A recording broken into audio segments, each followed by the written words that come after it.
Look closely at these flickering ghosts. This is not a movie. Not yet. This is something far more important. This is the first motion picture ever filmed. The year is 1888. The man behind the camera, Louis Le Prince, is about to change the world. 2 years later, on the eve of his triumph, he would board a train and vanish from the face of the earth. This isn't just a story about the birth of cinema. It's a story about how an idea can be powerful enough to make a man disappear. Louis-Aimé Augustin Le Prince was a man haunted by the future. Born in France in 1841, he was an artist, an engineer, and an inventor. While others saw a photograph as a moment frozen in time, Le Prince saw a prison. He was obsessed with a singular revolutionary idea: to capture life not as a static image, but as it truly was, in motion. In the late 1880s, the world was crackling with innovation, and the race to invent moving pictures was a silent, frantic war fought in workshops across the globe. It was a battle of giants and dreamers, with the future of entertainment hanging in the balance. In America, the Wizard of Menlo Park, Thomas Edison, was pouring immense resources into his own project.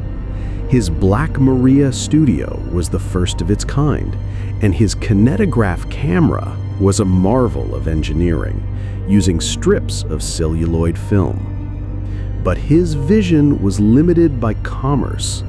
His kinetoscope was a private viewing peep show machine, designed for a single person to watch through a viewer. It was a way to control and monetize every single viewing. He wasn't building a shared experience. He was building an empire of slot machines. In France, the Lumiere brothers, Auguste and Louis, were brilliantly refining the process, aiming for a lightweight, portable device. Their cinematograph was an elegant all-in-one camera, printer, and projector. Their approach was pragmatic, scientific, and would eventually lead to their own historic public screening in 1895, an event often cited as the birth of cinema. But across the channel, in Leeds, England, years before all of them, Louis Le Prince was dreaming on a different scale entirely. While Edison wanted a private box and the Lumieres wanted a practical tool, Le Prince envisioned something grander, projecting images onto a screen for a shared public experience. He envisioned the magic of the cinema.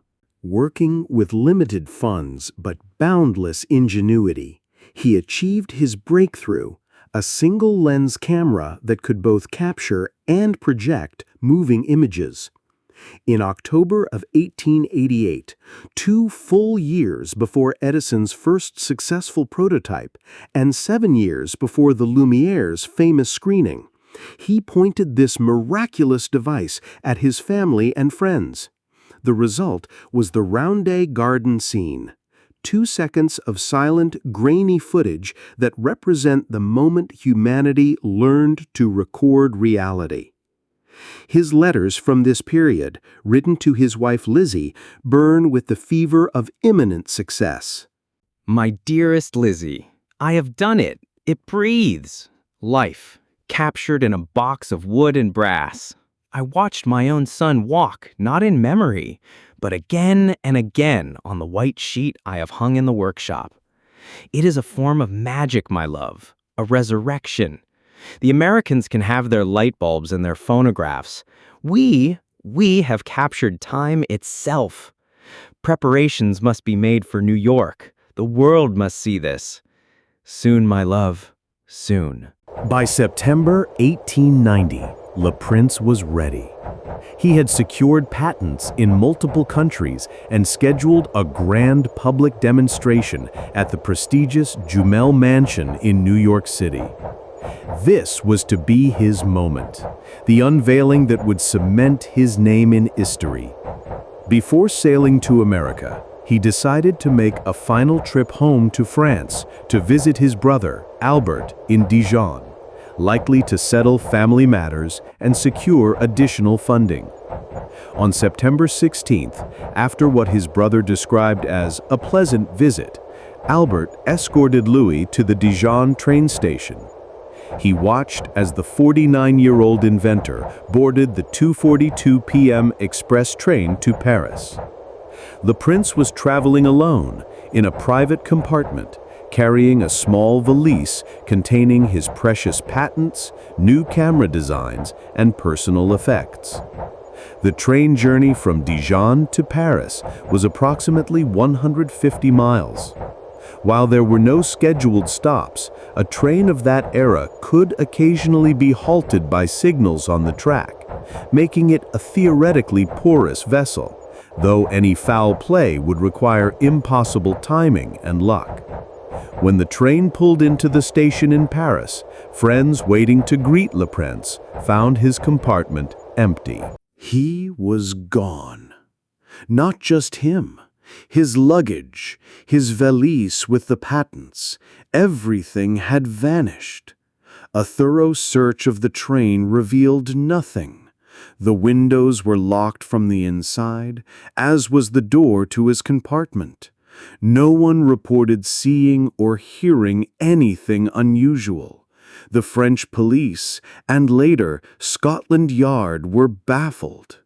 A man could not simply evaporate from a moving train, but Le Prince had.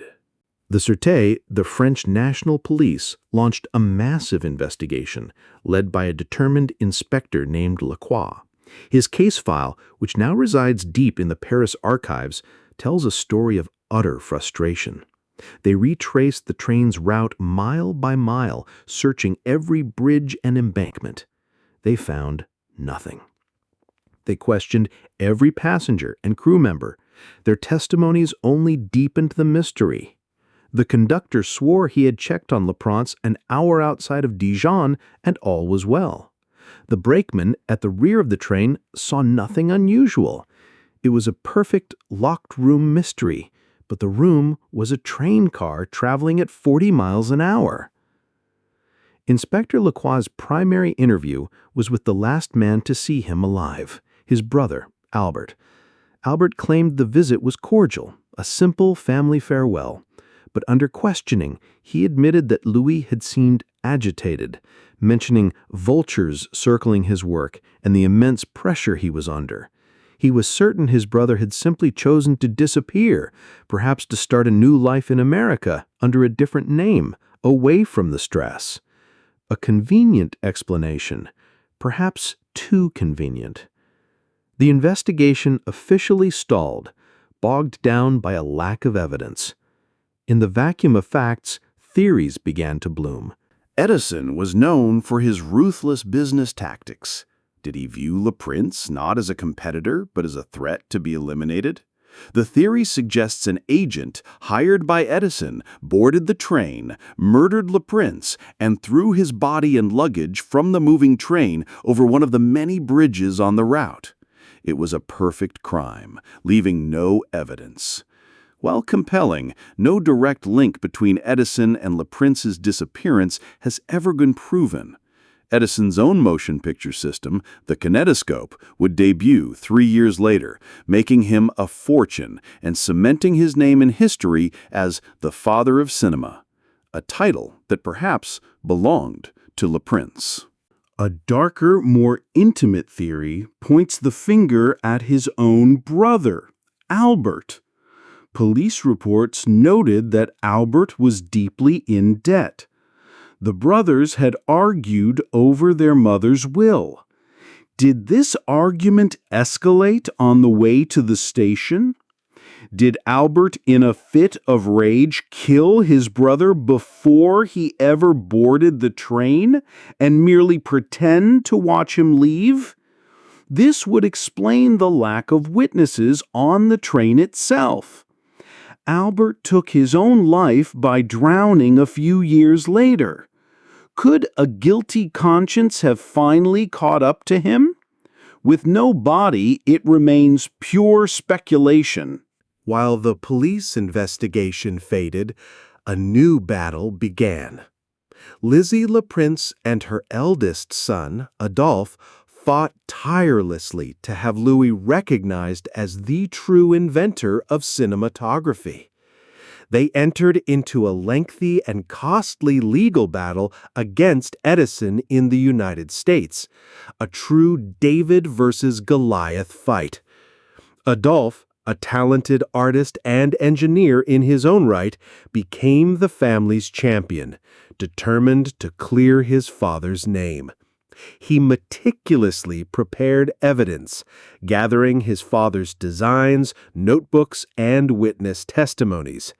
He was scheduled to present this critical evidence in court, evidence that many believed could have turned the tide against Edison's monopoly. Then, in 1901, just 2 days before his most important testimony, tragedy struck the family again. Adolphe LaPrince, just 29 years old, was found dead of a gunshot wound while out hunting on Fire Island, New York. The death was officially ruled a suicide, but the family never believed it. The timing was too perfect. The stakes were too high. With Adolphe gone, the family's spirit was broken. They lost the lawsuit, their money, and their hope. The name Louis LaPrince was destined to become a footnote.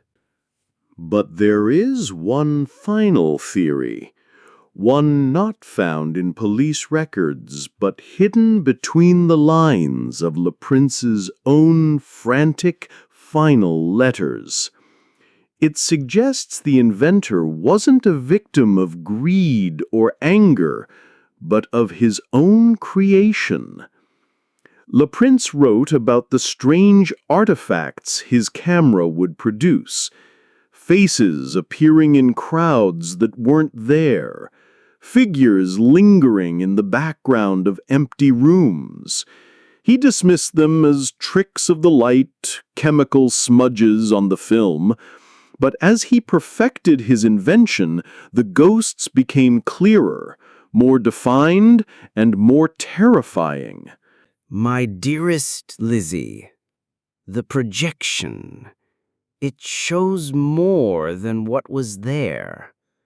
I filmed an empty street, yet on the screen, a man in a tall hat watches from a doorway that wasn't there.